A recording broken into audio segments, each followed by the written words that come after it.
Well, the New York Times, in case you don't read it, still being published, still out of New York, ran a piece the other day with this headline: "Alarm, Denial, Blame, the pro-Trump media's coronavirus distortion." They hit the same themes. In the telling of the New York Times, coronavirus coverage on this show and elsewhere followed a certain pattern. The pattern, they told us, went this way. Step one, blame China. According to the New York Times, quote, "When the virus ravaged China, some pundits on the right warned that the country couldn't be trusted to contain the outbreak or share accurate information about where it originated." Can you believe they thought that? Where'd they get that idea? Because it's true, but the New York Times doesn't admit that.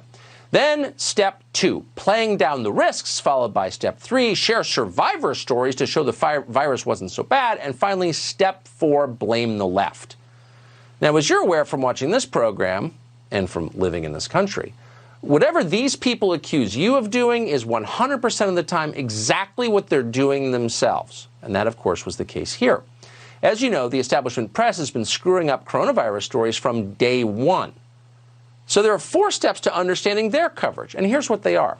The first step, as usual, blame racism. Here are 2 New York Times headlines from the early days of the outbreak. Quote, "An outbreak of racist sentiment as coronavirus reaches Australia." In other words, people's bad opinions are worse than a pandemic. Here's another. "In Europe, fear spreads faster than the coronavirus itself." Okay. So then, as the virus kept spreading, there was step 2, play down the risks, which the New York Times assiduously did. On January 29th, the paper warned you to, quote, "Beware the pandemic panic." Calm down, ladies and gentlemen. A week later, they asked, "Who says it's not safe to travel to China?" Book a ticket to Wuhan, racist. Somehow, telling the public the coronavirus was no big deal didn't in the end contain the virus, so the Times went to step 3, politicize the crisis. Calling the coronavirus the Chinese virus or the Wuhan virus is bigotry, the paper will tell you, but they had no problem on February 26th publishing an op-ed saying, quote, "Let's call it Trump virus." And then last week, in a shameful moment that will live forever in infamy, the paper declared, and I'm quoting, "The road to coronavirus hell was paved by evangelicals." Yeah, that's right. A pandemic that emerged from an atheist country is really the fault of Christians, says the New York Times. That tells you a lot about where they are. And now this week, the paper has settled on its favorite step. Step 4, blame Fox News. Of course, because there's a political strategy here. Last week, they warned about, quote, Fox's fake news contagion. Then there was yesterday's article. Talk about a lie. This show is telling you about the dangers of this disease way back in January when the Times was still wondering if it was racist to even know it existed and encouraging you to travel to Wuhan on vacation. Now, we're highlighting the continued dishonesty and malevolence of China. Meanwhile, the New York Times and their star reporter Donald McNeil is going over to MSNBC to deliver unpaid infomercials for the Chinese Communist Party. Watch this.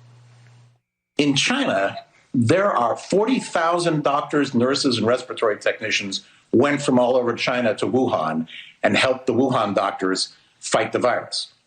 There's no more virus in Wuhan. Those doctors have all gone home. There have been victory parades for them, gratitude, flowers, and everything. They're heroes. They not only have the skills, a lot of them caught the virus and are now immune. So they can do a lot of things that would be dangerous for somebody who hasn't got the virus to do. I don't see why we couldn't hire for our pandemic a lot of those doctors, nurses, respiratory technicians. So, if you're Donald McNeil's editor and you're watching this, aren't you calling his supervisor saying, "Bring McNeil in, he's giving away the truth"? What a shill.